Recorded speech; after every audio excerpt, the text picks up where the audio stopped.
Everyone welcome to सोमकी साथी पाठशाला। आज के DElEd part 1 session 2024-26 subject EVS বা সিপিএস 4 নিয়ে আলোচনা করতে চলেছি। এখানে আমরা চ্যাপ্টার 4 বা পরিবেশ বিজ্ঞানের শিক্ষণের বিভিন্ন ধারণা ও পদ্ধতি বা approaches and methods for teaching learning of EVS নিয়ে আলোচনা করব। আজকে আমরা এই চ্যাপ্টারের প্রথম পর্ব শুরু করেছি। ইতিমধ্যে আমাদের 3টে চ্যাপ্টারের গুরুত্বপূর্ণ প্রশ্ন উত্তর নিয়ে আলোচনা করা হয়ে গেছে এবং প্রত্যেকটি ক্লাস চ্যানেলে আপলোড করা আছে। অবশ্যই প্লেলিস্টে ভিজিট করে দেখে নেবেন। আজকের ক্লাসের প্রথম প্রশ্ন হচ্ছে, পরিবেশ শিক্ষা ক্ষেত্রে পাঠ্যক্রমের কয়টি দৃষ্টিভঙ্গির কথা বলা ও কী কী? বিদ্যালয়ের পাঠ্যক্রমে পরিবেশ শিক্ষার উদ্দেশ্য ও বিষয়বস্তু ব্যাখ্যা, কথাটা হচ্ছে ব্যাখ্যা করতে গিয়ে পাঠ্যক্রম প্রণেতাগণ দুটি দৃষ্টিভঙ্গি অনুসরণের কথা বলেছেন। একটি হচ্ছে প্রেরণা সঞ্চারী বা সমন্বিত দৃষ্টিভঙ্গি বা ইনফিউশন বা ইন্টিগ্রেটেড অ্যাপ্রোচ। 2 নম্বর হচ্ছে আন্তঃশৃঙ্খলামূলক দৃষ্টিভঙ্গি বা ইন্টারডিসিপ্লিনারি অ্যাপ্রোচ। পরের প্রশ্ন, প্রেরণা সঞ্চারী বা সমন্বিত দৃষ্টিভঙ্গি বলতে কী বোঝো? প্রেরণা সঞ্চারী বা সমন্বিত দৃষ্টিভঙ্গিকে বিভিন্ন বিষয় যেমন সমাজবিজ্ঞান, বিজ্ঞান এর বিভিন্ন শাখা হিসাবে ভূগোল, অর্থনীতি, রাষ্ট্রবিজ্ঞান প্রভৃতি, ভাষা ইত্যাদি বিভিন্ন ধারণাকে পরিবেশের সঙ্গে সমন্বিত করা হয়।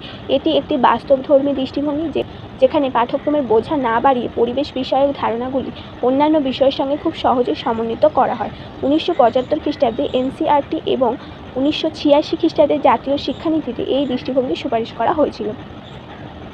প্রেরণা সঞ্চারী বা সমন্বিত দৃষ্টিভঙ্গিতে আমরা বিজ্ঞানের মধ্যে জীবনবিজ্ঞান, ভৌতবিজ্ঞান, রসায়ন ইত্যাদি যেগুলো রয়েছে, সেই সাথে সমাজবিজ্ঞানের বিভিন্ন শাখা হিসাবে ইতিহাস, ভূগোল, অর্থনীতি, রাষ্ট্রবিজ্ঞান ইত্যাদি, সেই সাথে ভাষা ইত্যাদিকে একত্রিত করে পরিবেশের মাধ্যমে আমরা শেখাই। তোমরা যদি ক্লাস 3 থেকে 5 বইটি দেখো তাহলে দেখবে যে এই ক্লাস 3তেই আমরা বিভিন্ন ফলমূল, খাদ্য, গাছপালার ধরন, শারীরিক পরিস্থিতি ইত্যাদি সম্পর্কেও যেমন জানছি, বা ঘরবাড়ি কীভাবে তৈরি হয়, ঘরবাড়ির ধরন, ঘরবাড়িতে কীরকম কী থাকে, ঘরবাড়ির আগেকার যুগে কীরকম ছিল, কী ধরনের পরিবেশে ঘরবাড়ি তৈরি করা হয়, কী ধরনের ভৌগোলিক অবস্থান দরকার ঘরবাড়ি নির্মাণের জন্য ইত্যাদি বিষয়গুলিকে একত্রিত করে আমরা পরিবেশের মাধ্যমে শিক্ষার্থীদের শিক্ষা দিয়ে থাকি, যার মাধ্যমে আমরা অন্যান্য বিষয়ের বোঝা শিক্ষার্থীদের ওপর না চাপিয়ে একটি বিষয়ের মধ্যে সমন্বয় করে অনেকগুলি বিষয় সম্পর্কে জ্ঞান তাদের কাছে তুলে ধরছি। এই বিষয় সম্পর্কে 1975 খ্রিস্টাব্দে এনসিইআরটিতে এবং 1986 খ্রিস্টাব্দে জাতীয় শিক্ষানীতিতে সুপারিশ করা হয়েছিল। 3 নম্বর প্রশ্ন, আন্তঃশৃঙ্খলামূলক দৃষ্টিভঙ্গি বলতে কী বোঝায়? শিক্ষামূলক দৃষ্টিভঙ্গি বলতে বোঝায় আন্তঃশিক্ষামূলক দৃষ্টিভঙ্গিতে পরিবেশ বিষয়টিকে একটি স্বতন্ত্র বিষয় হিসেবে গণ্য করা হয়। এই দৃষ্টিভঙ্গিতে বিষয়কে একটি নির্দিষ্ট আকার বা রূপ দিতে সাহায্য করে, সেই সঙ্গে পরিবেশবিদ্যার বিষয় ও ধারণার সমন্বয়ে সমস্যা সমাধান ও বিষয়বস্তু আলোচনার যথেষ্ট সুযোগ প্রদান করে। মূলত বলা হচ্ছে যে আন্তঃশিক্ষামূলক দৃষ্টিভঙ্গিতে কোনো একটি বিষয় বা পরিবেশবিদ্যা যে বিষয়টি, তাকে কিন্তু সেই বিষয়টি স্বতন্ত্রতা দেওয়া হয়ে থাকে। যখন দেখবে তোমরা ক্লাস 6 থেকে এবং আপার ক্লাস অবধি বিভিন্ন বিষয়গুলো, সমাজবিজ্ঞানের বিভিন্ন শাখা বিষয়গুলো, ইতিহাস, ভূগোল ইত্যাদি বিষয়গুলিকে আলাদাভাবে ব্যাখ্যা করা হচ্ছে। এগুলো কি প্রত্যেকটি বিষয়ের স্বতন্ত্রতা রয়েছে এবং প্রত্যেকটি বিষয়ে আলাদা গুরুত্ব রয়েছে। সেই গুরুত্ব অনুসারে আমাদের প্রত্যেকটি বিষয় সম্পর্কে জানতে সাহায্য করে, সেই বিষয়ের দৃষ্টিভঙ্গি সম্পর্কে আলোচনা করে, সেই বিষয়ের বৌদ্ধিক দক্ষতাগুলি আমাদের দেয়। সেই সাথে বিষয়টির সমস্যার সমাধানে এবং বিষয়বস্তু আলোচনার মাধ্যমে আমাদের জ্ঞান সুস্পষ্ট হয়। আন্তঃশৃঙ্খলামূলক দৃষ্টিভঙ্গির প্রধান গুরুত্বপূর্ণ দিক। এরপর আমাদের 4 নম্বর প্রশ্ন, শিখন সঞ্চালনের সংজ্ঞা ও শিখন সঞ্চালন বলতে কী বোঝো বা শিখন সঞ্চালন কাকে বলে? সহজ ভাষায় শিখন সঞ্চালন হলো কোনো বিষয়ের শিখন অন্য কোনো বিষয়ের শিখনের উপর প্রভাব বিস্তার।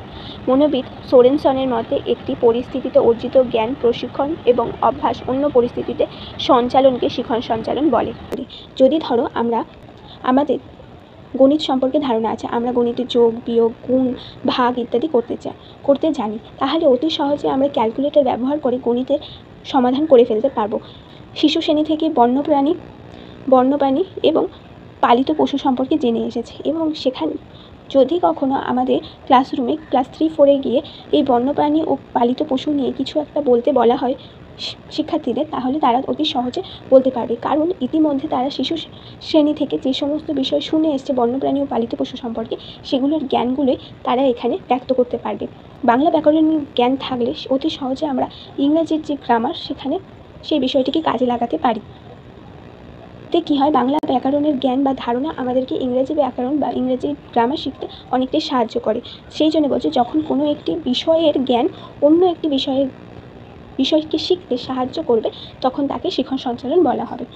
কোশ্চেন নাম্বার 5, এলিসের মতে শিখন সঞ্চালন কয় প্রকার ও কী কী? এলিসের মত অনুসারে শিখন সঞ্চালন 3 প্রকার: ধনাত্মক বা ইতিবাচক বা পজিটিভ ট্রান্সফার বা সঞ্চালন, ঋণাত্মক বা নেতিবাচক সঞ্চালন বা নেগেটিভ ট্রান্সফার, শূন্য সঞ্চালন বা জিরো ট্রান্সফার। 6 নম্বর প্রশ্ন, সোলম্যান ও পার্কিন্সের মত অনুসারে শিখন সঞ্চালন কয় প্রকার ও কী কী? সোলম্যান ও পার্কিন্সের মত অনুসারে শিখন সঞ্চালন 6 ধরনের। তারা 6 ধরনের শিখন সঞ্চালনের কথা বলেছেন। এলিসের 3 রকমের শিখন সঞ্চালন ব্যতীত তারা আরও 3 শিখন সঞ্চালনের কথা বলেছে। এগুলি হলো positive transfer, negative transfer, low road transfer, high road transfer, near transfer এবং ফার ট্রান্সফার। 7 নম্বর প্রশ্ন, সমসাময়িক দৃষ্টিভঙ্গির দ্বারা বা বর্তমানে শিখন সঞ্চালনকে কয় ভাগে ভাগ করা হয়েছে ও কী কী? সমসাময়িক দৃষ্টিভঙ্গি বা বর্তমানে শিখন সঞ্চালনকে 2 ভাগে ভাগ করা হয়েছে: সাধারণ বা জেনারেল ট্রান্সফার, বিশেষ সঞ্চালন বা স্পেসিফিক ট্রান্সফার। নম্বর প্রশ্ন, ধনাত্মক বা ইতিবাচক সঞ্চালন কাকে বলে? যখন কোনো একটি বিষয়ের শিখন অন্য একটি বিষয়ের শিখনকে সহজতর করে তোলে তখন তাকে ধনাত্মক বা ইতিবাচক শিখন সঞ্চালন বলা হয়। উদাহরণ হিসাবে পরিবেশ বিজ্ঞান শেখার পর বাংলা বিষয়ের কোনো একটি অধ্যায় শেখা যদি সহজ হয়ে থাকে তাহলে বলা হবে যে পরিবেশ বিজ্ঞান থেকে বাংলার ধনাত্মক সঞ্চালন হয়েছে। এক্ষেত্রে যদি আমরা বলি আমরা পরিবেশের বন জঙ্গল সম্পর্কে কিছু একটা ধারণা লাভ করেছি বা পোকামাকড় সম্পর্কে ধারণা লাভ করেছি, সেখান থেকে যদি আমাদের বাংলার কোনো একটি অধ্যায়ে সেই ধরনের কোনো পাঠ্যাংশ বা গদ্যাংশ থাকে তাহলে আমরা অতি সহজে সেটি পড়তে পারবো বা অতি সহজে সেটি বুঝতে পারবো। এটা আমাদের ধনাত্মক বা ইতিবাচক সঞ্চালন হলো। 9 নম্বর প্রশ্ন, ঋণাত্মক বা নেতিবাচক সঞ্চালন কাকে বলে? যদি কোনো বিষয়ের শিখন অন্য বিষয়ের শিখনকে আরও বেশি জটিলতর করে তোলে তখন তাকে নেতিবাচক বা ঋণাত্মক সঞ্চালন বলে। যদি পরিবেশ বিজ্ঞানের কোনো অধ্যায় শেখার পর গণিতের কোনো অধ্যায় শিখতে জটিলতা আসে বা সেই শিখনের ধারণা গণিতের শিখনের ধারণাকে বাধা দেয় তখন তাকে নেতিবাচক সঞ্চালন বলে। ধরো কোনো একটি গল্পে, হাস্যরসাত্মক গল্পে লেখা হয়েছে যে গণিত পাঠ করলে জ্বর আসে, তাহলে সেইটা শোনার পর শিক্ষার্থীর মনে ধারণা হয়েছে গণিত পাঠ করলে তার জ্বর আসবে, সেই জন্যে সে গণিত শিখতে চাইছে না। এটা হচ্ছে এক ধরনের ঋণাত্মক সঞ্চালন। আবার সে যদি শুনতো যে গণিত পাঠের মাধ্যমে বুদ্ধি খোলে, তাহলে সে যদি গণিতে আগ্রহী হয়ে গণিত শিখতে চাইতো বা এমন কোনো একটি বাংলা ভাষায় কবিতার মাধ্যমে যদি আমরা কোনো গণিতের ফর্মুলাকে পদ্যাংশ বা ছড়ার মাধ্যমে সহজতর করে তুলতাম তাহলে সেটি তার পরবর্তীকালে গাণিতিক সমস্যার সমাধানের সময় কাজে লাগাতে পারত। এটিকেই আমরা তখন ধনাত্মক বা পজিটিভ ট্রান্সফার বলতাম। যেহেতু শিক্ষার্থী শুনেছে যে গণিত পাঠ করলে জ্বর আসে, সেই জন্য সে গণিত শিখতে চাইছে না, তাহলে এটি হচ্ছে তার ঋণাত্মক বা নেতিবাচক সঞ্চালন।